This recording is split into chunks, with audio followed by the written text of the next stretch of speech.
Atom ബോംബിൻ്റെയൊക്കെ കാലം കഴിഞ്ഞു. വാസ്തവത്തിൽ ഭക്ഷണത്തെ ആയുധമാക്കി നമ്മുടെ നാട്ടിലെ ചെറുപ്പക്കാർ മുഴുവൻ ഇപ്പം കില്ലറപ്സി, മാക്ഡൊണാൾഡ്സ്, പിശാച് ഹട്ട്, എന്ത് സാധനമാണ് അവർ തരുന്നതെന്ന് അറിഞ്ഞിട്ടാണോ ഈ ആളുകൾ കഴിക്കുന്നത്? ഏതെണ്ണയിലാണ് ഉണ്ടാക്കിയത്? ചെറിയ കെമിക്കൽ ചേർത്താൽ ഇത് കഴിക്കുന്ന കുട്ടികൾക്കൊന്നും പിന്നെ കുട്ടികളുണ്ടാവില്ല. നമ്മുടെ ടൂത്ത് പേസ്റ്റിലൊരു കെമിക്കൽ മാറ്റിയാൽ മതി മരണം ഉണ്ടാക്കാൻ. ലോകത്ത് പല ഭാഗത്തും ടൂത്ത് പേസ്റ്റ് ഉപയോഗിച്ച ആളുകൾ മരിച്ചിട്ടുണ്ട്. പെട്ടെന്ന് എൻ്റെ ഓർമ്മയിൽ വരുന്നത് ഫ്രാൻസിസ്ക സന്നയാണ്.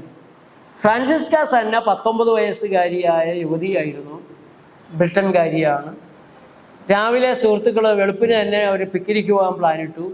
അവൾ എഴുന്നേറ്റ് ഒരു പുതിയ ടൂത്ത് പേസ്റ്റ് ബോക്സിൽ നിന്ന് എടുത്ത് പേസ്റ്റ് വായിൽ വെച്ചു, കുഴഞ്ഞോടെ വീണു. ബ്രിട്ടനിലാണ്, സംവിധാനങ്ങളുണ്ട്. 5 മിനിറ്റിനുള്ളിൽ അവിടേക്ക് ആംബുലൻസ് എത്തി.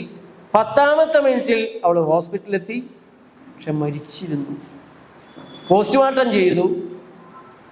ഈ പേസ്റ്റിലെ ഏതോ ഒരു കെമിക്കല് ശ്വാസകോശത്തിന് പിടിച്ചില്ല, അനാഫൈലാറ്റിക് ഷോക്ക് ഉണ്ടായി.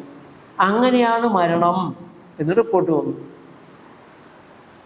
സൽമാനിയ മെഡിക്കൽ ഇൻസ്റ്റിറ്റ്യൂട്ട് ബഹ്റൈനിൽ തിരുവനന്തപുരത്തുകാരൻ വില്യം സാമുവലിൻ്റെ 4 വയസ്സുകാരനായ ആറോൺ ടൂത്ത് പേസ്റ്റ് വിഴുങ്ങിയതിനെ തുടർന്ന് മരിച്ചു.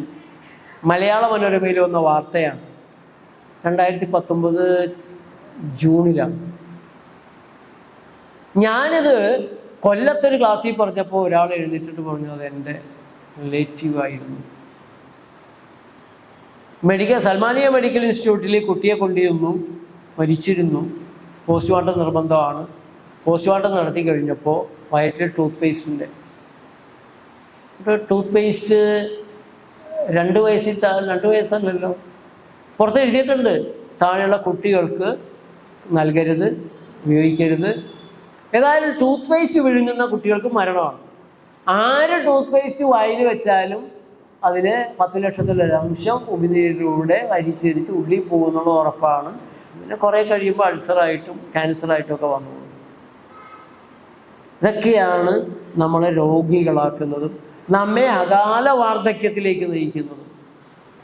അപ്പോൾ രോഗമുണ്ടാക്കാനിടയുള്ള സാഹചര്യങ്ങളിൽ രാവിലെ ഉണർന്നാൽ ഉറങ്ങുന്നത് വരെയുള്ള ഉറങ്ങുമ്പോൾ കിടക്കുന്ന ബെഡും, ചിലർ കൊതുകിന് കുത്തിയിട്ടാണ് കിടക്കണത്. കൊതുകിന് ജീവനി പേടിയുള്ളതുകൊണ്ട് ഓടിപ്പോകണടുത്ത് മനുഷ്യൻ കയറി കിടന്നുറങ്ങുക എന്ന് വെച്ചാൽ നമ്മൾ ഉറങ്ങുന്നതും ഊണും ഉറക്കവും എല്ലാം ജാഗ്രതയോടെ നമ്മൾ പുനഃപരിശോധനയ്ക്ക് വിധേയമാക്കേണ്ടതുണ്ട്.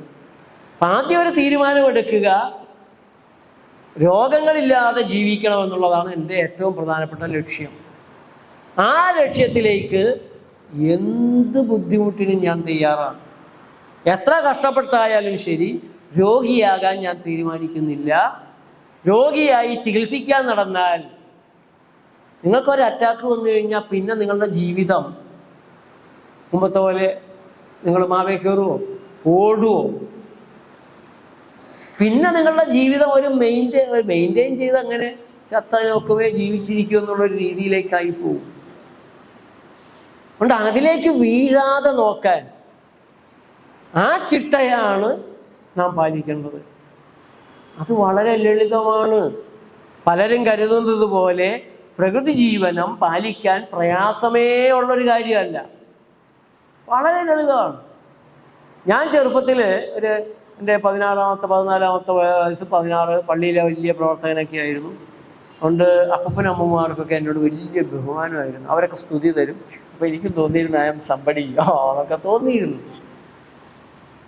എൻ്റെ തലവെളിച്ചം ഏതെങ്കിലും ഒരു മൂലക്ക് കണ്ടാൽ മതി, ഒരു അമ്മമ്മ വിളിക്കും, മോനെ വാ ചായ കുടിച്ചിട്ട് പോവാ. അപ്പം വിളിക്കും, വാ ചായ കുടിച്ചിട്ട് പോവാ. വേണ്ടാന്ന് പറയാൻ പറ്റില്ല, സാമൂഹ്യ പ്രവർത്തകരാണ്. അവിടെ പോയിരുന്ന് ചായ കുടിക്കും. ജംഗ്ഷനിൽ നിൽക്കുമ്പോൾ കൂട്ടുകാർ അല്ലെങ്കിൽ നാട്ടിലെ ചെറുപ്പക്കാർ ഹോട്ടലിൽ കയറിയിട്ടെങ്കിൽ പറയും, വാ ചായ കുടിക്കാം. അവരുടെ കൂടെ കയറും. തിരിച്ചിറങ്ങാൻ നേരത്തെ അടുത്ത പാർട്ടിക്കാരനുണ്ടാവും, അവർ പിടിക്കും.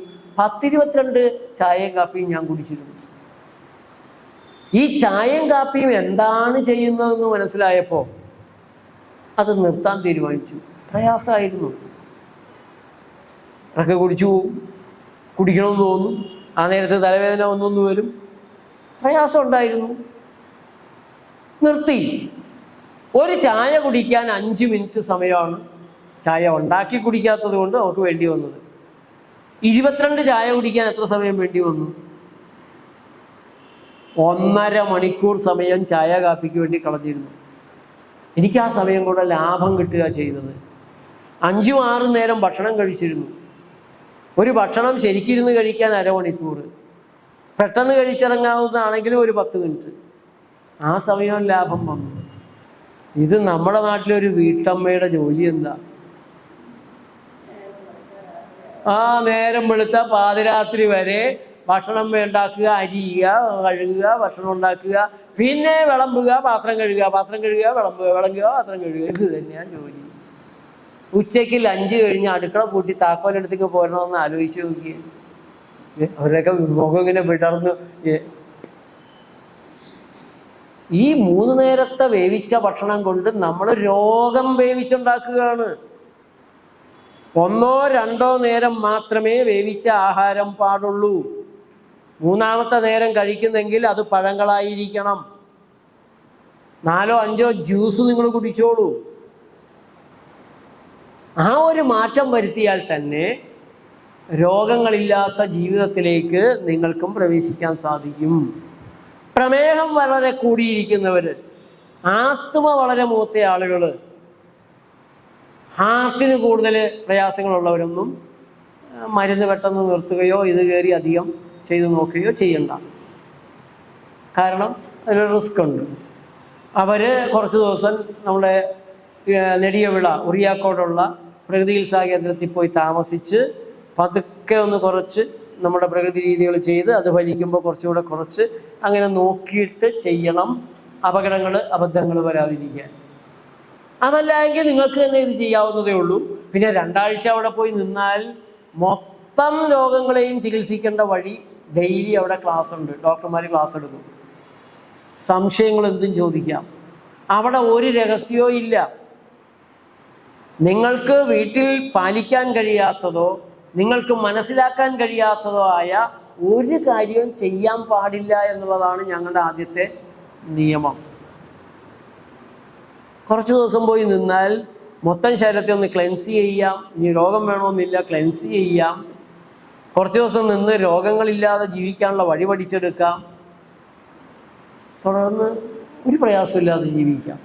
നമ്മൾ വയറ്റിലെത്തിയ ഭക്ഷണം ദഹിച്ച് തീർന്നു കഴിയുമ്പോൾ ആ മാശി ഒന്ന് ചുരുങ്ങും, ഒരേമ്പക്കം വരാം.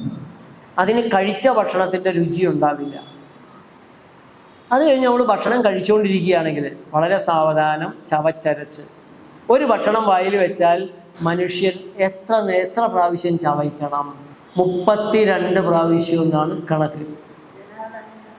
32 പ്രാവശ്യം. ആന 25 പ്രാവശ്യമാണ്.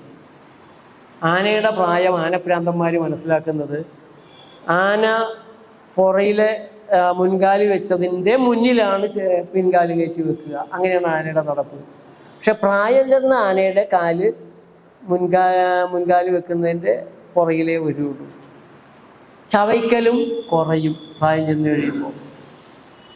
മനുഷ്യൻ ഒരു ഭക്ഷണം 32 പ്രാവശ്യം ചവച്ചരച്ചാലേ വയറിന് ദഹിപ്പിക്കാവുന്ന രീതിയിലേക്ക് എത്തുന്നുള്ളൂ.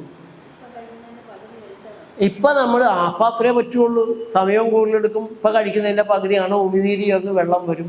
അതാണ് അരവയർ ഭക്ഷണം, അരവയർ വെള്ളം, അരവയർ വായു എന്ന് പ്രവാചകൻ പറഞ്ഞത്.